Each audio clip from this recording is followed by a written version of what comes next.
We will continue with the session of Daniel Bach. He is our IT senior consultant at proMX, and he will give us a deep dive about the key integrations with Dynamics 365. So let's jump into that. Okay. I hope this works. Let's see. Oh, we need to speak down. We see the topic, so best comes last, right? Why integrations? Maybe everyone can imagine we have different systems. External systems, third-party systems. Just imagine like you have an HR management, so you do holiday requests, approvals, right? Public regional holidays, maybe you have car fleet management, you have marketing, creating hopefully new leads, opportunities from sales. So integration is key because we need the data. We learned today and yesterday Copilot is also working with data, so we need to put them in the system. So that's the topic of today's session. Yes, just some details. I will also share the slides afterwards. I have some reference links in the document as well as LinkedIn, but you will find me with the name. So it shouldn't be a big problem to get my details. Then starting with the agenda, I will give a little basic overview what project operations means to get the full picture how this works with the integrations. So no worries, it's just one slider. Then next one, it's independent with the different products. It's just how to integrate data in general with the Dataverse. So it does not matter if you have project operations, field service, you do customer service or sales module. So it doesn't matter, it can work with everyone in every system. Then the next step, we go more into details with the project operations. I will also give a little overview with the integrations with the finance. We heard it a little bit the last times. So finance, there are different deployment methods coming with the project operations. So just brief review. Then some more details. So technically focus on the integration using the dual write technology. And last but not least, I made a special mark for the SAP integration. It's just an idea how you can integrate any system with the basic principles how we do this in general. So I think I had no time to talk in sub-API management in detail, but if you need details, join us later after the session. Okay, starting with the overview of project operations. We talked about it yesterday with the scenario of migration, PSA to PO. So we are coming from the project service automation. This is the predecessor of the project operations. And we also learned the key benefits from this project was the integration starting with sales calculations. So you have your quote, send it to the customer, it gets the final order, and you start with your time entries and the invoicing, right? Then new to this product is the project for the web. It has some different names. You can also maybe know them as project online, project for the web, whatsoever. So this is the Office project that's called in the browser you are using. And this one also had the capabilities of this project management, planning in a, let's say, easier way. And last but not least, we see it on the right-hand side, we have the finance module.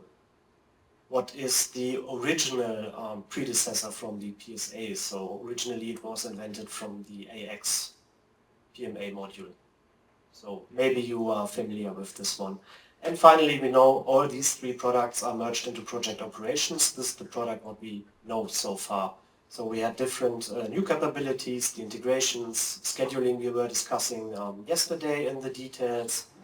The team member access, maybe some people already heard about the Teams integration, so you can directly communicate about the progress status and sometimes also maybe having task follow-ups based on chats or Teams integration directly, especially if you have maybe files, documentation stored to the specific projects.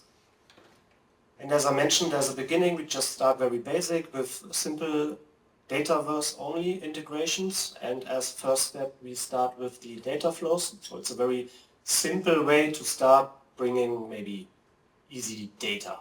So not complex. For this one I would recommend maybe using Azure data pipelines, but as a start it's a scheduled service, and we all know it is in the platform and also supports the different connectors. I just mentioned 80 plus, so maybe this is changing on a daily basis, so it makes no sense to make a copy of this list. Maybe Joe mentioned over 8,000 connectors out of the box. So you have SharePoint, you have files, you have everything, and when it's not there, you just build your custom connector. That's it. We all know, of course, it's cloud-based, but you can also access data on-premise. Then you have the data gateway, so not a big problem. Just want to mention this later, coming on the slide as well. It's solution-aware, so you can also deploy it between the different environments. And with the underlying backend on the data flows, it's the Power Query. So when you are also familiar with Power BI and the reportings, you can simply build the complete ETL process with this data flow. It's not a big issue.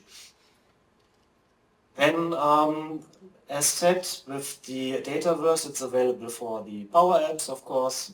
With Power BI, you know them now, it's changing names to Fabric and data factories and whatsoever, so data flows are there as well. And it's available with the customer insights. These three are just mentioning the license requirements to use the data flows. So when you have one of these products, you are enabled to use the data flows for integrations in the system. Then, as mentioned, solution aware, and at the bottom we see the difference when you are using the Fabric components. Most of the time you should know the generation 2, and in the Dataverse at the moment it's generation 1, but there's documentation outside to do the migrations. It's just for an upscaling of the performance. So I would recommend keep it simple, because it's, I think, limited to 2 GB of memory, so you can reach this limit very fast when you have huge table inside or big ETL process. And finally, as an example, I just mentioned we have basic files like CSV, Excel, whatsoever. You can directly connect with the databases, also on-premise or online services provided by Microsoft Azure. And with set with the ETL process, you simply transform the data and put it to the Dataverse. And the second option is directly to the data lake. So these are the 2 options you have. You load the data directly into your Dataverse, or you put it to the data lake. Then coming with some recommendations, as I said, with the performance, just optimize it. So keep it to a minimum of columns to not reach this throttle limit. And also for data loading, it's much faster when you have less data to operate in the system. So take the data flow, let's say, as a start for beginners, and maybe later switch to the Azure data pipelines. Then, as said, remove the columns you don't need, so you can do the operations, remove them when you don't need the data in the Dataverse. It's very simple and most of the time known to Power BI developers. So keep it simple, stupid, works every time. Then with the data types, keep it simple as well, so don't use decimals everywhere as possible, so maybe using integer values or floats would be sufficient, so just have an eye on it. And full data may be not required at any time, so date only also works fine when we don't have critical implementations. Then with the performance as well, don't use that many joins and the queries. But when you're maybe having a local database, maybe create different views upfront. So keep the amount of the transformations a little bit low, I would say. I also mentioned the limitations and the comparison with the generation 1 and generation 2. So I will share these slides afterwards, so you can simply check the docs elements. Then one topic what is important with the integration, it is also capable of doing upserts, but for this, of course, it needs a foreign key to have the synchronization in place. And I would highly recommend for the foreign keys, create them in the Dataverse manually by hand. The data flow itself can create this key for you as well, but then it is read-only and not customizable anymore. You just have one attribute as the primary key. With the custom foreign keys, they are called in Dataverse, you are free to select multiple attributes for the foreign key element. So you can also have, I don't know, a GUID in place, putting maybe a full name or email address and put this as the primary key. So you only have these custom options when you do it manually. It's just a recommendation. And as I said, with these keys you have the possibility with the upserts. You can also do a full data load anytime. Depends on the use case you are implementing at the system. then it's very crucial that you have really the unique values, so it's highly recommended that you have the keys in place, so they definitely ensure that you don't have issues in the system. But also keep in mind for, let's say, existing data already, that you create the keys manually. Just imagine I want to import my employees from the HR system, but I already have, let's say, created 10 of my users in the system as initial, let's say, developers, testers. They don't have this key. I can load the HR data, they get the new key, but I have 10 without the keys, so they are invalid for the next update run. So just keep in mind, have this on focus. Easy solution for this one is the auto number fields. So you can set the seat number, let's say 10,000, so you have 9999 possibilities to create them manually for the existing data. Just, it's working very good. Then with this merging, it's important when you don't have this key, of course, they will not be merged, and there's an option that not existing data will be deleted. It's just in case when your original data source removes the record, it removes the record as well in Dataverse. The same is matching for all the elements don't having a key, so they remove everything you already created. Just keep in mind, and being in Dataverse, maybe you are heard already about the cascading rules. So unluckily, when you're removing an account in the system, it will remove all the underlying records like subcontracts, quotes, orders, based on your cascading rules. It's checked very easy, but forgotten as well, and then your data is gone. So just have an eye on this as well. Basically, here you see one of the overflows, how this is working in general. And also a recommendation, while this is browser-based, it is slow.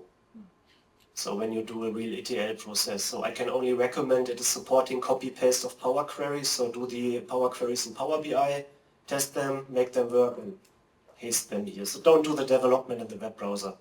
It might work for, I don't know, 5 data sets, but not when you have huge operations on this side. We also have this nice little flow what we can see here, so you see also different data sources, so you can combine them as well. So all the stuff you already know maybe from Power BI and also the other process integrations as well.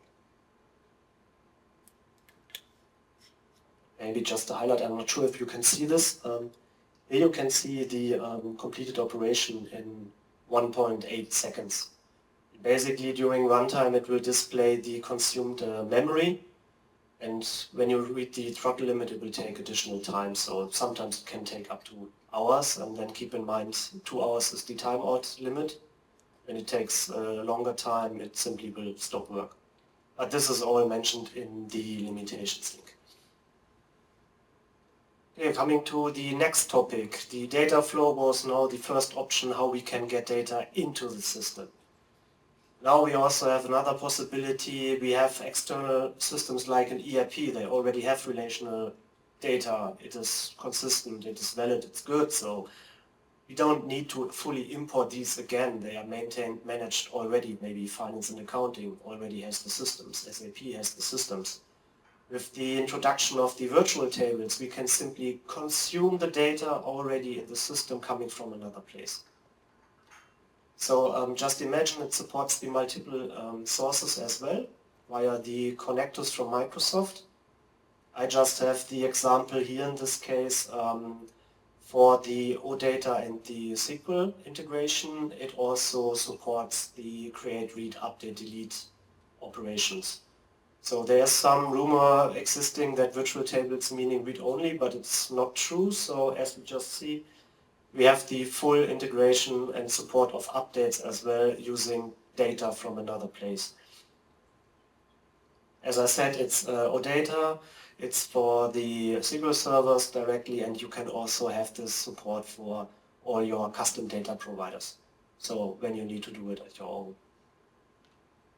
Then another additional step, when we also talk about updates and deletes, of course we want to trigger plugins and events on it. So if we have Power Automate in the background working on some events, if I don't know, update a contact, what is coming from SAP, or deleting a contact, I want to trigger actions in Dynamics. And this, as we can see here, is also fully supported in the system. So it makes it very easy to get the data in the system without really synchronizing it. Synchronization can be a pain. You need to synchronize it back, but with this option, it's very simple to integrate and have the data directly in Dataverse. Then, as I said, Microsoft announced some features and it's already GA at the moment. You can do some customization as well. What do we mean by customization? I can relate the data in the Dataverse or maybe link it with the reference, so a relationship to a contact, to an account, so I can have external data linked with each other. I cannot customize the attributes because they are coming from the source. So when my source is defining I have 8 attributes, I cannot have 9 in the system mentioned because I need to give the logical name of the original source. Then basic customization, of course, we can do some form customization views as well. And one big example how this is working, I will show it maybe later, it's the expense management from the finance operations. This one is using the virtual tables to create the expense reports with this OCR scanning functionality of the receipts. So this is working with the virtual tables as well. So you have the Power App where you have the OCR scanning functionality and the data is directly written in the finance operations. As an example, we have it here right now with an OData stream. It's just a basic highlight how this integration might work. Now coming to the example, as I mentioned, with the integration with finance, how does it look with the virtual tables? Good fact though, it's Microsoft is providing the data provider because it's a product from Microsoft, they know it. When it's in your tenant, they directly grant the access when it's set up correctly. And we also see we have the out-of-the-box integration. The entities have the prefix MS ERP. This is the finance operations part. And the HR is, I think they called it tenant back in the days, but it's the human resource module of the finance and operations. So you can directly see these tables in the Dataverse. You also have them in the advanced find and simply work with them nearly as a normal table. But these are all out of the box and I will explain how to use them and update them in the next steps. For this, the most important part is, as we know, if we have the finance and operations and the data module is changing and the model behind, mostly this is coming if I enable custom features or I have a major update installed, I need to publish the changes of the entity metadata.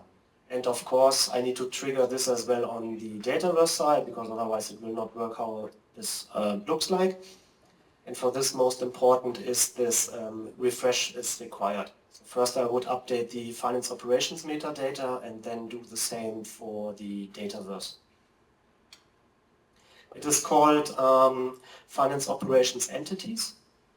And inside you have a list, there's just one toggle field, it is called refresh. So you check it, you click on save and in the background the system will refresh the metadata.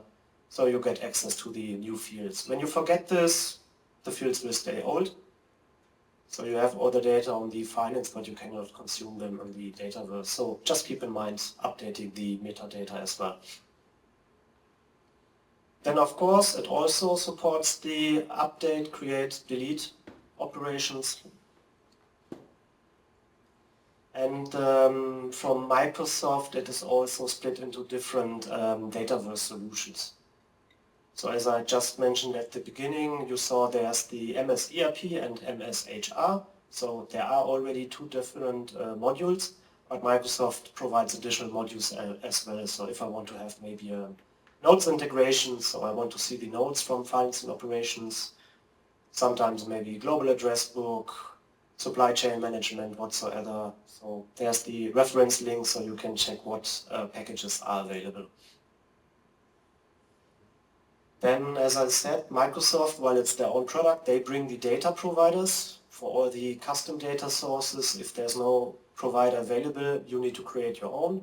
And then you are in the responsibility with API, SDK and plugin calls to do the integration at your end. but I just mentioned OData and SQL Server integration is working very good. So there's no big issue behind it, you simply put it in there, but I give some details about this as well later. And I just said the expense management is one example using virtual tables based on the finance operations. If you're using it, if you saw it, or maybe on the web demos from Microsoft or YouTube, this is using virtual tables. Oops. Too fast. Just for reference, this is how Microsoft is displaying the architecture of this integration with the FNO side. Small text, I know, you can zoom in later when you get the slides, it's more technical stuff, nothing fancy. Okay, now recommendations. As I said, with the OData, it's required that we have a unique identifier in place. And this is important, otherwise it will not work, at least for this OData type. So when your data source is not providing this unique identifier, you cannot integrate it, so maybe you need to write one around it. So typically if you have a data source providing integer values, it will not work, so it really needs this unique identifier for the integration. Then also reference how you can directly start and use it. So how to create these virtual tables and also edit the views. There's a little difference. Microsoft implemented a new, maybe it's Copilot driven. Of course it is, I guess. When you click on a new table, you can select a virtual table in the backend, and this will start something like a virtual table generator, but it do not give you the full-fledged access to all the data providers. So you are limited to, I think it was SQL Server, Snowflake, some SharePoint and Excel. So nothing like these mentioned 8,000 connectors available. So you do it the other way around. Back in the old school, you go to create table, advanced settings, and then in the properties you switch to virtual table and you have your full list of all the existing data providers. Just keep in mind it's mentioned on the documentation as well. So only if I'm telling like you can use it with OData very easy and you click on this button and you only see SQL Server and Excel and you're like, what he was telling, you're in the wrong position, so just create the table the old style. Then again, limits also mentioned, and some ways for troubleshooting, because debugging can be hard at some point. Coming to the next way, so when you need more logic in place. In some cases it's not sufficient to just migrate data. And now to get serious, it's typically if you want to, let's say you have a project management external environment and you want to create WBS, you cannot do it using these named methods. Just in case project operations introduced the blocked entities like project task assignments, you cannot simply generate them in the system. You need to do this by using API calls from Microsoft. So for this, typically you would need an implementation having more logic, like Power Automate, and I also mentioned the logic apps, because basically they are the same. Logic apps you can scale up, Power Automate, it is nearly the same, but they function similar, so just mention both of them in one place. As I said, they are similar, so just one slide for both of them. Well-known connectors again, around 8,000 plus. When it's not existing, just create your own one. And the biggest advantage, you can trigger it on events. So when an update happens, Power Automate, the logic apps is triggered and performing the interaction I want to have. This is not working for a data flow. This is not event triggered. It is scheduled on a daily, weekly, monthly, yearly basis, but with the Power Automate and logic apps, we can also interact directly on events like on change, delete, and do the business logic in the background. Then also what is important with the endpoint, we can handle authentications. We have a schema validation, and this is just the example. When you want to integrate maybe an HR system sending like day off requests or approvals, you can simply put an HTTP endpoint to your local network. You have your external system and maybe sending some JSON object. Okay, this is the record with the details. This person requested vacation, it was approved for day XYZ, and pass it directly into the system. Just meaning, I will skip it to the overview that you can see it. It is this one at the top, so it's just listening, and what means authentication. I can push this outside globally, so open to the public, what I would not do, of course, because it is your endpoint listening to events and doing stuff in your system, so you want to make sure that it's coming from within your organization. That's just meaning the point with the authentication. And schema validation just means you define in the endpoint how the JSON you're waiting for should look like. When you get an invalid one, it will not start working. It will just reject and give an exception. So you can also keep the wrong data outside of the system. And then some examples, just mentioned we do some sort of operations, then we have our success tree and we have the fail tree, so do something, do nothing. Just a very basic overview. Imagine now there's some logic, we get a new project, maybe SAP created a new project, we want to create it on project operations. This can be our trigger. We create the project, we do some additional logic, maybe tasks, template management, whatsoever. This can be managed with an easy Power Automate Logic Apps flow. And also, this was the example about the PSS. Yeah, one question? This upper symbol means the internet facing site. Yeah. And HTTP is this, so that HTTP is not possible.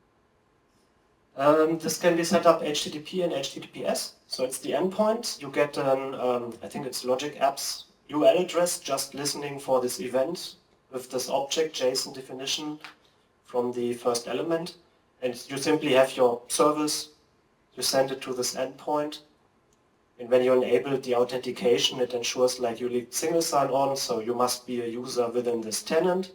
Or you can also make it available on a global level.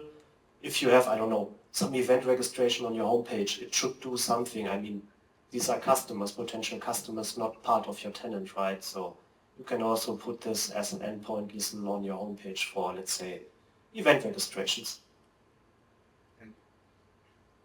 And just as mentioned, for the ones not knowing, PSS, this is the project scheduling service. This is the API we need to utilize with project operations, handling everything around projects. WBS updates, creates, assigning resources, changing resources, so everything must be performed with this PSS. And yeah, again, there's the link for the reference. You can check the details. This is the sample. It's also working with the Power Automate, so you can also do this, I would say, with a little bit of low code. You can do your integrations like, I don't know, SAP is one example. Basically, you need the logic apps. It has no power. And SAP can send all the data and you create them in the project operations. Okay, next round is the PO deployment, just as a reference, because there is a little difference. Just at the beginning, it was not mentioned during the last days. Basically, we have the deployment, what we call the light deployment. It's more known as the customer engagement only part. So we only have our Dataverse, we install our solution, and we do everything in Dynamics 365 customer engagement. Now I need to be careful with the names because they are similar. So let's see. Now it's getting fancy. I call it integrated. Now we go to the finance and operations part. As we saw on my first overview slide, the project operations is coming with finance operations. So you can also implement finance operations and the customer engagement as project operations. It is officially an ERP licensed product. This also means you have the minimum requirements of licenses with the project operations, but as we see in here, also the options to use it. We already heard some customers, they have the finance operations in place, some others are using SAP. But with this, you have the option. And officially, Microsoft is calling resource non-stop scenarios. There's a third one as well, but I'm simply hiding this because it only means F&O project management accounting module only, no CRM, CE side at all. So officially 3 deployment methods, but basically talking, we just use 2 of them. So we have customer engagement only, Dataverse platform, or we can integrate it, so we get the ERP on top with the integration. I will show in the next slides as well how this is working out of the box and can be extended as well. Then some basic examples. What is the key difference between these 2 methods? Just mentioned with the expense management app for finance operations expenses. We have the functionality, we get an app from Microsoft, we have the OCR scan tool inside, we have Copilots and other tools on the finance operations as well. So I take a picture from my receipt and it's directly creating the expense on the finance operations side for me. Then another topic specific to finance operations is the customer-faced invoice. This is also sometimes coming in place when we are working with subcontractors and purchase orders. So at some point the suppliers are also sending invoices to us and we need to match them against our customer project. And then some specific part is the revenue recognition and some other elements like budgeting and forecasting, but these are just details. Here we have the little overview how this looks like light deployment only, so customer engagement, all the different parts what we can use inside. Of course, we have our sales module, so we are calculating the quotes, we have the sales orders in place. Project planning, we are doing our WBS, so we staff resources. And finally, they also start with recording time. And luckily, we create invoices, customers paying, and everyone is happy. With the integrated, it looks a little bit different, so we also see it at the bottom. I hope the color scheming is good enough. See the differences. When we check the specific parts with the finance operations, as mentioned, it's starting with the expenses. This module is more detailed on the finance operations side, so you can have validation rules in place, where on the customer engagement you just create an expense. So I have a visa booking, or maybe, let's take a flight. I book a flight, I create the expense in customer engagement, that's it. Gets approved, rejected, nothing else is possible, but I can create the expense. In F&O, I can have validation rules saying like, okay, but Daniel, you are only allowed to fly economy. So I'm blocking you to create the expense. Then I need to switch it. So it's some validation in detail on the finance side there. Then with the invoicing, as I said, there's the functionality as well to have a 3-way matching with the vendor invoices. So when they are sending the invoice to us, we are scanning them and using these OCR and AI tools, it automatically tries to match this against the real customer project. And of course, we are also creating the invoice finally and the proposal in the finance operations with the key benefits like daily exchange rates automatically updated on the finance operations side and also handling of the VAT and other elements not existing on customer and engagement. Then I said lastly, revenue recognition and the project accounting. It's just the basic accounting possible and different finance dimensions existing on the F&O side. Coming in the details to the finance and operations, how does this look like? Microsoft is providing the integration using a method so-called dual write. What does this mean? It is a bidirectional sync, but it can also be changed that one side is the master and it's synchronizing to the other one. But just understanding it is a sync between 2 of the systems. Then out of the box, while Microsoft provides these products, they know the data tables and they also provide out of the box mappings. So there's an out of the box mapping between finance operations and customer engagement for the project operations. So Microsoft is taking care to synchronize the accounts from F&O into the customer engagement, the projects from the customer engagement into F&O, maybe doing something with the resources as well. So they take care of the synchronization. And what is important, we also have different types and packages in place. Some examples, as mentioned, project operations. There's also one for the field service.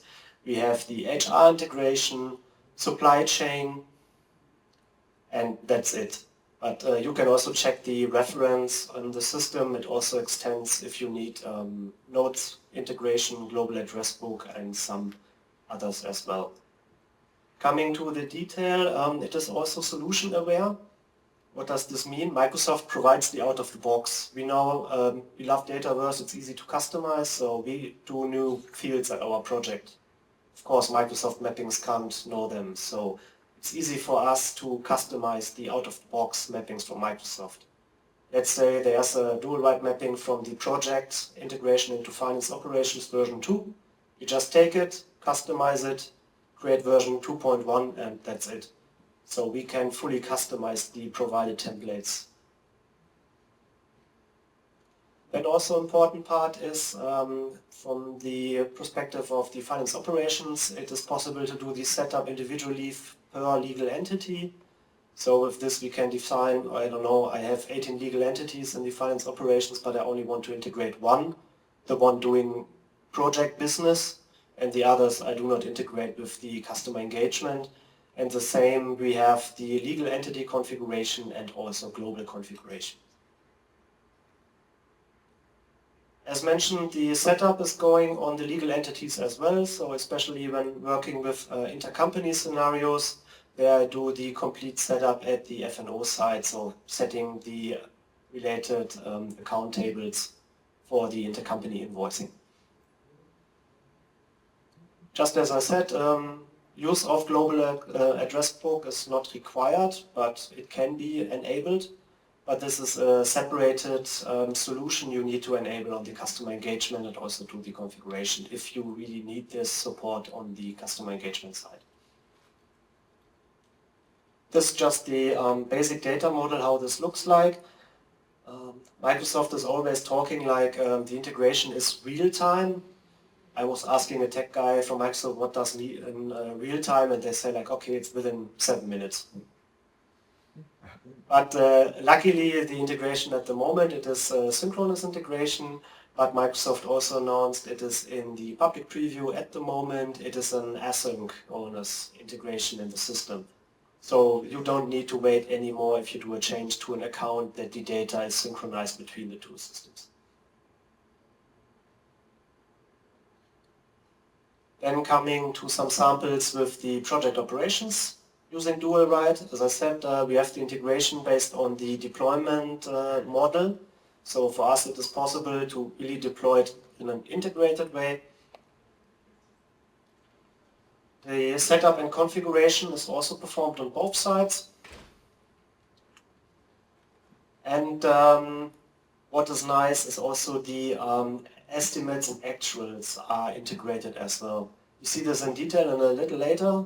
The invoices, of course, it is just like Microsoft is calling it pro forma invoice.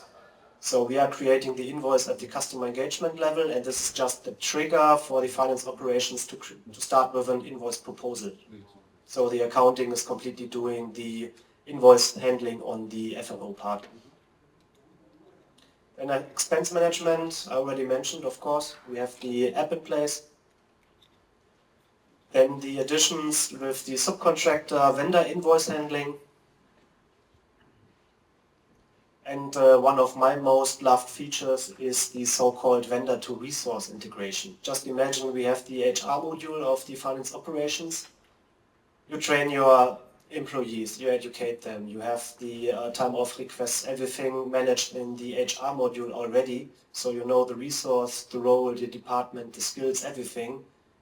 And now you introduce the project operations and you need to start create a bookable resource again by hand. But with this worker to resource integration, you have the full sync between the worker in the finance operations as a bookable resource in the project operations on the customer engagement side.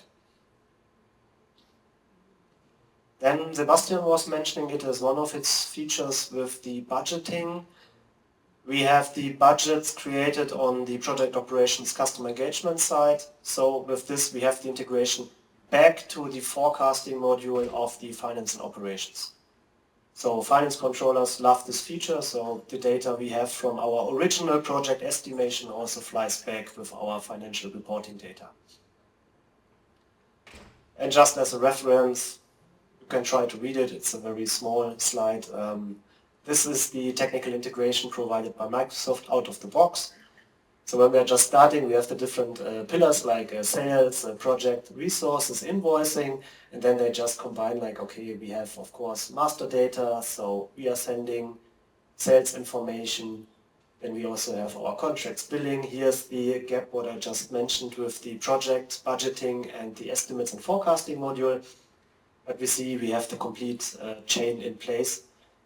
And just to recap this with the worker to resource integration, I know the resource who did the work, so we are creating the transactional data directly in the finance system, so everything is in place. Okay, now some test, it's very easy. Let's see if you can solve it. It's a little quiz. I just discussed a little bit, we have two deployment modes, so one is integrated, the other is not, so just a little question, which one is which? So integrated and not integrated. It should be probably easy if the screen is sharp enough. So I just here integrated on the left side where you could mention it. It's very simple, right?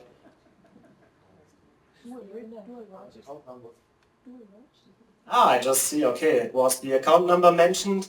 It is more obvious the owner of the record is USPM dual right, right?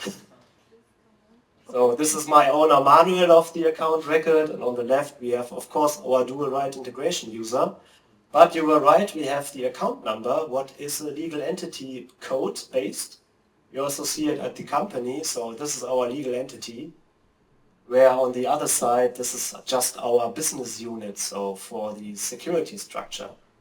But just as a comparison, if I do the integration with the legal entities, the dual right automatically creates a new business unit per legal entity to grant the security access based on this module. So to summarize it, these are the biggest highlights you can identify. Why do I show this slide? It's very simple because we ask the customers a lot of times, okay, you are using a finance, do you have it integrated or not? They don't know. But with this slide, you just go to your account table and you just see like, do I have these 4 fields? Okay, then there's a high chance that it's integrated. Because as we see, these are the mandatory fields and you can explain this very easily. In the finance operations, you really need to separate between accounts receivable, accounts payable, and in CRM you just have an account. It has the account type, right? But this is the crucial field. It's defining what's the type of this customer on my ERP side.